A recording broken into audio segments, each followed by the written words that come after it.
Film की शुरुआत होती है इटली के अल्टामोंटे गांव से, जहां एक आदमी अपने लड़के के साथ जीप से एक घर के सामने आता है जहां बहुत सारे लोग मरे हुए दिखते हैं। आदमी गन निकालकर जीप से बाहर उतरता है।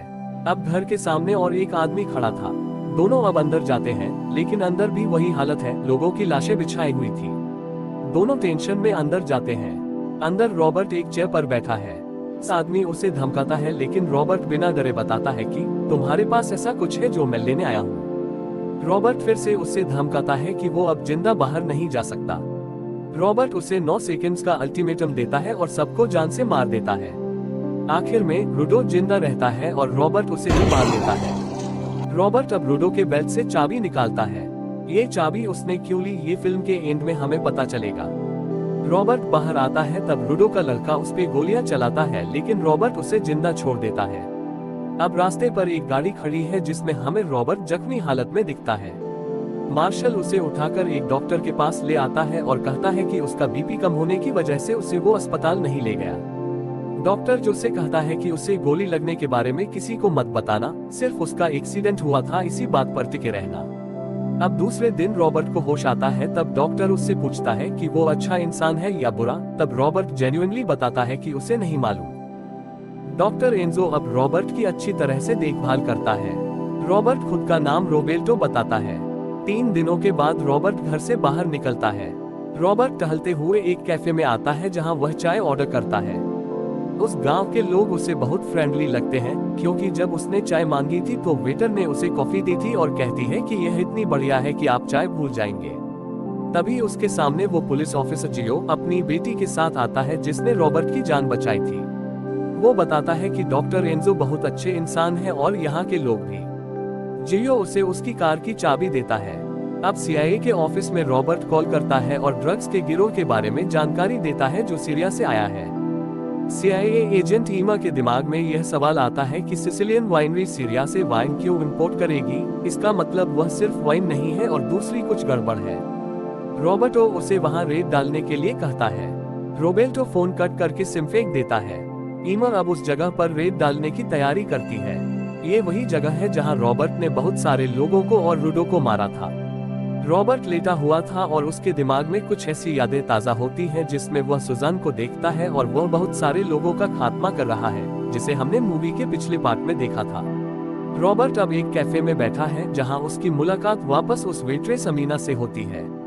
रॉबर्ट चाय पीते हुए बाहर निकलता है, तब उसे दिखता है कि एंजेलो को मार्को नाम का गुंडा हफ्ता न देने की वजह से मार रहा होता है। मार्को रॉबर्ट पर एक नजर डालता है और चला जाता है। जाते जाते वापस मार्को एंजेलो को आने वाले हफ्ते में पैसे देने की धमकी देता है। रॉबर्ट के एक्सप्रेशन से हम समझ जाते हैं कि रॉबर्ट उन्हें अब नहीं छोड़ने वाला है। मार्को अब बिल्डिंग में जाता है जहां उसका भाई विंसेंट गलत तरीके से डील करने की कोशिश कर रहा होता है। बिल्डिंग के मालिक डील से मना करते हैं, जिससे नाराज होकर विंसेंट उनके घर के एक बूढ़े आदमी को गले से रस्सी लटकाकर मार देता है। अब वो मार्को से कहता है कि उसने उसके लिए कुछ बड़ा काम सोचा है। रॉबर्ट और डॉक्टर अब एक दोस्त की तरह बात कर रहे हैं और रॉबर्ट जिद करता है कि वही मार्केट जाकर सामान ले आएगा, जिससे डॉक्टर सहमत हो जाता है। वहाँ उसे अमीना मिलती है जिसके साथ उसकी कैजुअली बात होती है।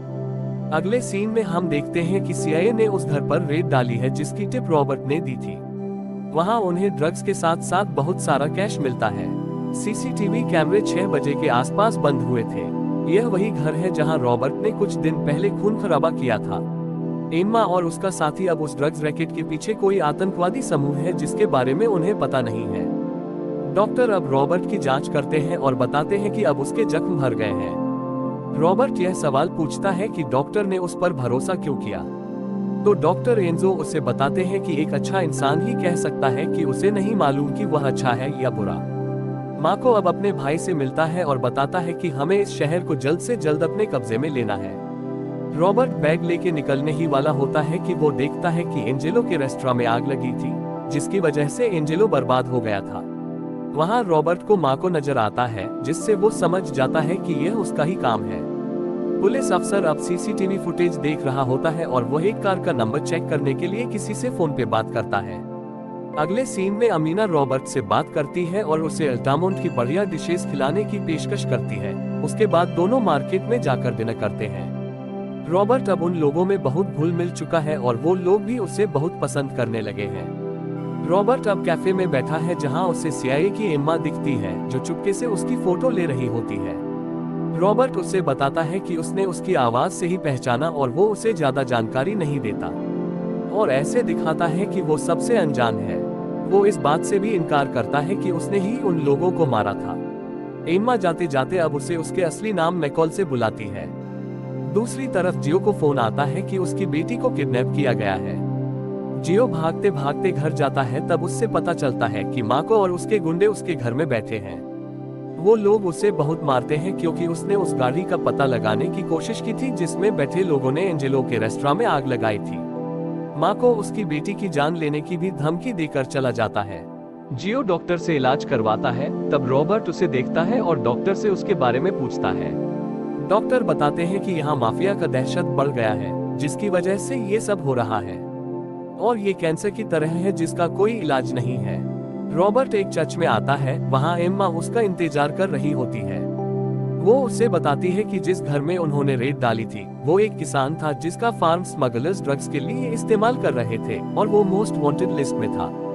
रॉबर्ट उसे सोचने के लिए उकसाता है कि सिसिली जैसे सुरक्षित पोर्ट में ही ड्रग्स स्मगल क्यों हो रहे हैं जबकि बाकी पोर्ट्स में आसानी से ड्रग्स स्मगल किए जा सकते हैं। एम्मा कहती है कि वह इन चीजों के बारे में पता लगाएगी। एक रेस्टोरेंट में पुलिस ऑफिसर जियो परिवार के साथ बैठा हुआ था, तब माको के गुंडे आ जाते हैं।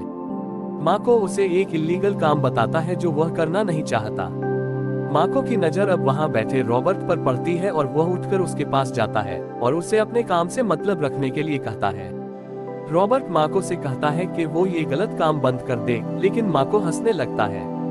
रॉबर्ट माको का हाथ मरोड़कर उसे बहुत तड़पता है और उसे सबक सिखाता है और उसकी गन ले लेता है। माको अब शर्मिंदा और गुस्से से घर आता है और रॉबर्ट को मारने की बात करता है। तभी अचानक एक कार आकर उसके आदमी को कुचल देती है। वही पीछे से रॉबर्ट आता है और दूसरे आदमी को मार देता है। माको उस पर हमला करता है, लेकिन रॉबर्ट माको को भी मार देता है और चला जाता है। अगले दिन पुलिस को माको के शरीर से ड्रग्स मिलते हैं। सीआईए एजेंट एम्मा को दूसरे एजेंट का फोन आता है और जब वह टीवी चलाती है तो देखती है कि ट्रेन स्टेशन में ब्लास्ट हुआ है। एजेंट उसे बताता है कि ड्रग्स के पैसों से यह आतंकवादी एक्टिविटीज हो रही है। दोनों इसकी जांच करने की स्ट्रेटजी बनाते हैं। एम्मा अब पुलिस चीफ से बात करती है और 3 लोगों से पूछताछ करने की मांग करती है। पुलिस चीफ कहता है कि इनमें से एक आदमी से तुम बात नहीं कर सकती क्योंकि वो बहुत अडियल है। फिर भी एम्मा उस आदमी से पूछताछ करती है और उससे जानकारी मांगती है। अब एक घर में पुलिस की रेड पड़ती है और कुछ लोगों को गिरफ्तार करती है। माको के भाई विंसेंट को माको की मौत के बारे में पता चलता है, तब वहां चीफ ऑफ पुलिस विंसेंट से मिलने आता है। हम समझ सकते हैं कि दोनों मिले हुए हैं। तब चीफ ऑफ पुलिस उसे सीआईए के बारे में बताता है और अपने गैरकानूनी धंधे बंद करने के लिए कहता है, लेकिन विंसेंट कुछ सुनने के लिए तैयार नहीं था। दोनों में अनबन हो जाती है और विंसेंट चीफ का हाथ काट देता है। फिर वो चीफ को गाड़ी में बिठाकर भेज देता है। एम्मा को उसके बारे में पता चलता है, तब एम्मा को रॉबर्ट फोन करके बताता है कि वो ब्लास्ट के पीछे आतंकवादी नहीं बल्कि कम्योरा यानी माफिया का हाथ है।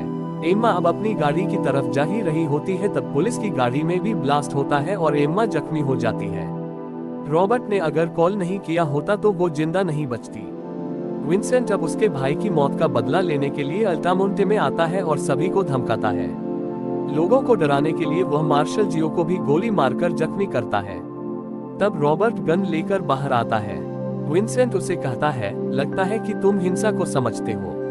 तब रॉबर्ट कहता है, मैं कमजोरी को समझता हूँ, तर्क को समझता हूँ, तकलीफ को और मौत को भी, इसलिए असली शांति का मतलब समझने लगा हूँ जिसे तुम मुझसे नहीं छीन सकते। रॉबर्ट अब गन डालकर मरने के लिए तैयार हो जाता है। विंसेंट उसे मारने ही वाला होता है कि सभी लोग आगे हो जाते हैं और कुछ लोग वीडियो रिकॉर्डिंग भी चालू कर देते हैं। इसे देखकर विंसेंट डर जाता है और अपने लोगों के साथ निकल जाता है। विंसेंट को और उसके साथियों को अब रॉबर्ट के बारे में कुछ भी मालूम नहीं होता है। सिर्फ वो अंदाजा लगाते हैं कि वो शायद एफबीआई या किसी दुश्मन का आदमी हो सकता है और दूसरे ही दिन उसे मारने का फैसला करते हैं। रात के समय विंसेंट के घर के बाहर एक गाड़ी का अलार्म बजने लगता है। तभी रॉबर्ट कहीं से आकर उसके गार्ड को मार देता है। अब उसके घर की लाइट भी चली जाती है। रॉबर्ट धीरे धीरे अंदर घुसकर एक एक आदमी को मारने लगता है।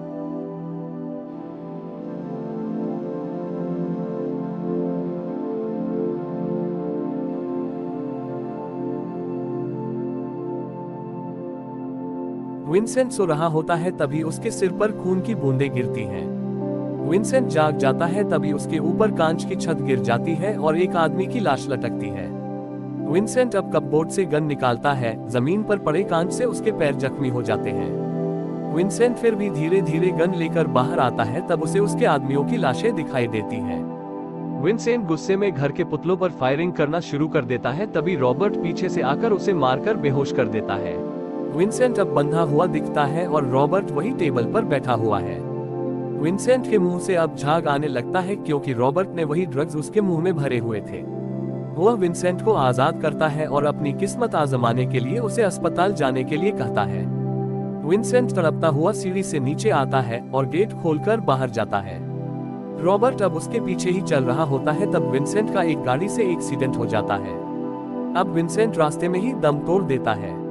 तभी वहां पर ब्लास्ट में मारे हुए लोगों के लिए एक जुलूस निकलता है और सभी लोग प्रार्थना कर रहे होते हैं। दूसरे दिन न्यूज आती है कि CIA और इंटरपोल ने मिलकर माफिया के बड़े गिरोह को पकड़ लिया है और साथ में विंसेंट के एक्सीडेंट की भी खबर दिखाई जाती है।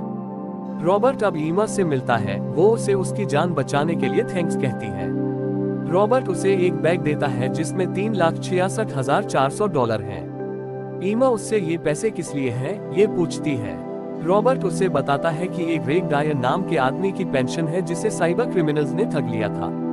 ईमा समझ जाती है कि रॉबर्ट साइबर क्रिमिनल्स को ढूंढते हुए इटली आया था और उसे वहां आकर ड्रग्स के माफिया के बारे में पता चला था।